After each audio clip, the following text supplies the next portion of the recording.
everyone, welcome back to my channel. This is Elise here of Plan with Elise with another monthly review in my book journal. This is a year-long collab with my friend Jess over at Knit Plan Jess, where we shared videos showing how we set up our reading journals for 2022, and every month we are going back and showing you what we read, how it's going, and all that fun stuff. So make sure that after you watch this video, you head over to Jess's channel, subscribe, tell her I sent you.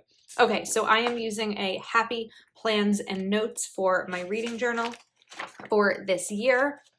And okay, so this is the perpetual calendar where I'm tracking what I'm reading and how many days, etc. So it's May, I've already started, but here are my books that I've read in April.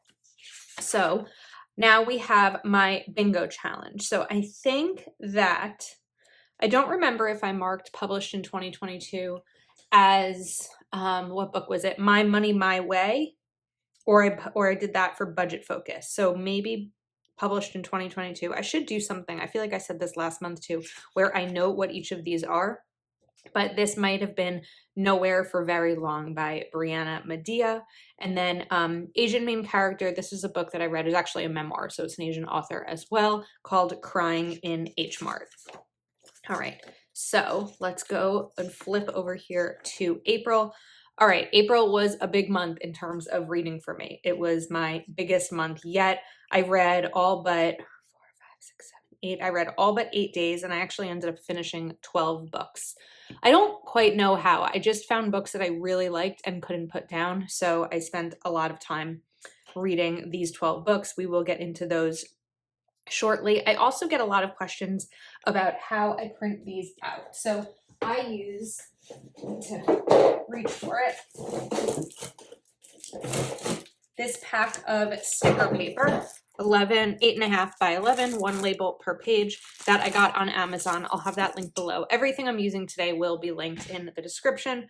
And I go into Canva and I just see how much space I have here with my ruler.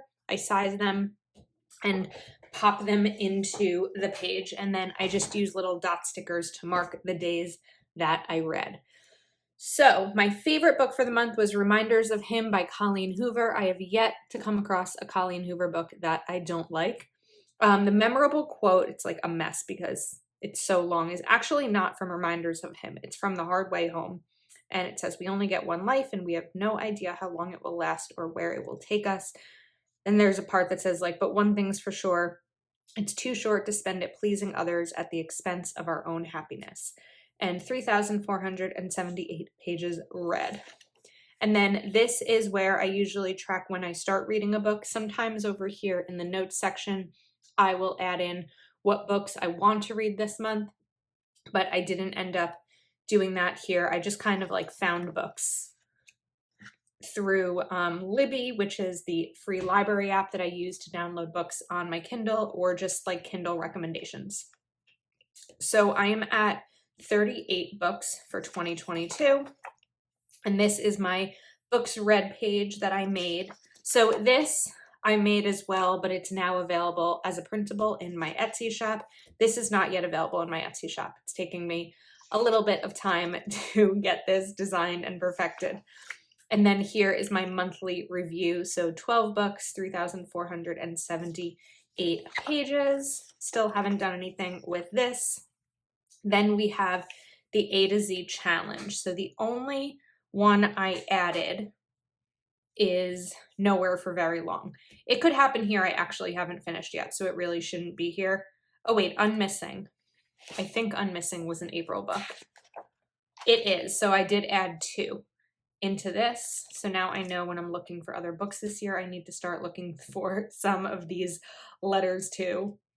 Although the 2 books the book I already read in May and the book I am reading don't fit into here. So I have to remember to go back and look at these letters.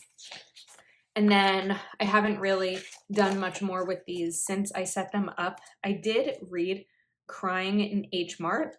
So now, see if I read any more. I don't think so. For the Goodreads Choice Awards 2021, I've read 4. I don't know how many of them I know that People We Meet on Vacation, I'm on the wait list for my library. So we'll see how many of these I actually get to. And then I have a bunch of pages in here that I shared in March that I made as Etsy printables. So these are all just kind of in here still as example pages of different pieces of my reading tracker that you can get over on my Etsy shop. And these are my book reviews. So these are the books that I've read so far. So April, we are starting with Unmissing by Minka Kent. This was a good book. It was about someone that went missing and then returned. It was fine. A book that's like fine usually will get 4 stars from me. A book I can't put down will get 5 is kind of my rating system, but I think I'm a generally high rater. The Arkansas Hitchhike, I think it's actually called Hitchhike Killer, not Hitchhiker Killer. The story was good. I mean, it's a nonfiction. It's like a true crime.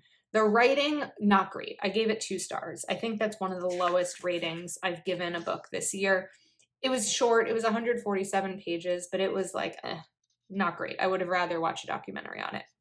I also don't have quotes for everything. If there was nothing memorable for me to highlight on my Kindle, I'm just kind of leaving it be because it just wasn't memorable enough for me. Between You and Me was fine. It was a book about a couple, and she's the second wife, so it's kind of a lot about like being it's fiction about being a stepmom and a second wife and how those dynamics all kind of fall into play. So it was interesting. Nowhere for Very Long is written by Brianna Medea. You may have seen her on Instagram. She has 4 dogs and she lives in a van in Utah, and I followed her for years before I even had a planning account, and I've seen a lot of what's happened. There was a big story years ago. Her dog got hit by a car and survived magically, and there was this whole thing about like a GoFundMe and all that stuff. But if you don't follow her, I would. And this was a really good book. This was her memoir. Okay, now we have The Hard Way Home, which is the 3rd book in a series of 4 that I've been reading. So the first one was The Star and the Shamrock. The second was The Emerald Horizon. The third was The Hard Way Home. I'd like to read the 4th in May, and this is about a family that's split up during the Holocaust.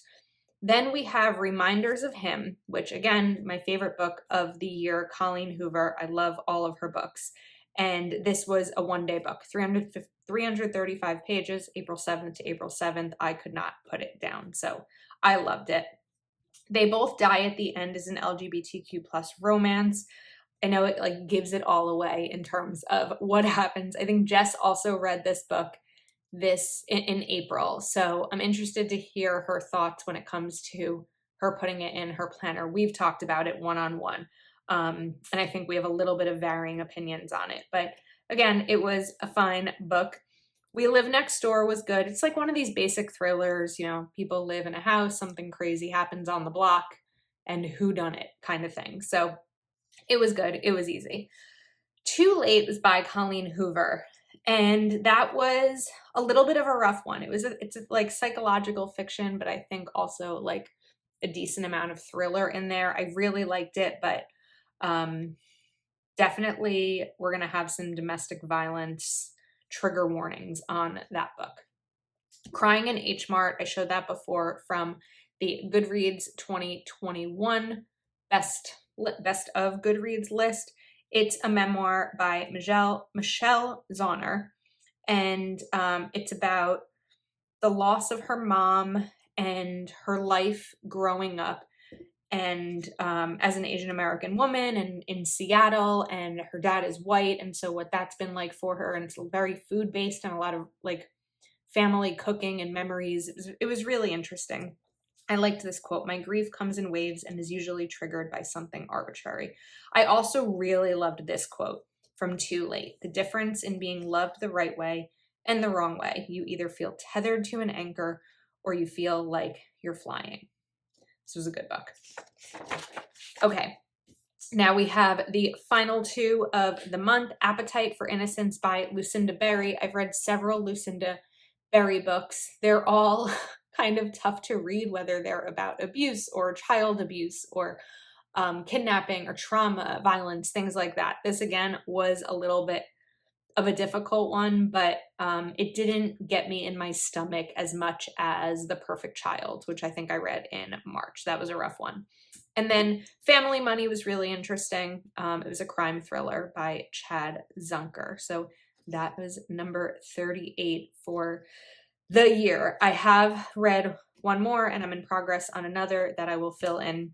And then I have to make some more of these pages. So like I mentioned, they are available to print like this in my Etsy shop, but I've just kind of still been making these ones in here. So I simply do it with like a ruler and letter stickers. These number stickers should be in the back here. They are from Proud Sticker Designs. I had asked Nicole to make sheets through 100 because most number stickers we have are all dated. These little star stickers that I'm using for reviews are from Art Creation on Etsy. Also says Art Creation Inc. here. And again, everything else that I use to create this is linked in this video. So let me know if you've read any of the books that I've read this month or what is on your list of upcoming books to read. I've really, really been enjoying getting back into reading this year, clearly, because I have just dived right back in. So, okay, make sure that you subscribe to my channel if you are not already subscribed, and you head over to Jess's video and subscribe to hers. Jess puts up videos almost every day. She's great at using a daily planner, a bullet journal. She has her reading journal and so much more. So that is a wrap. Thank you so much for watching, and I will see you next time.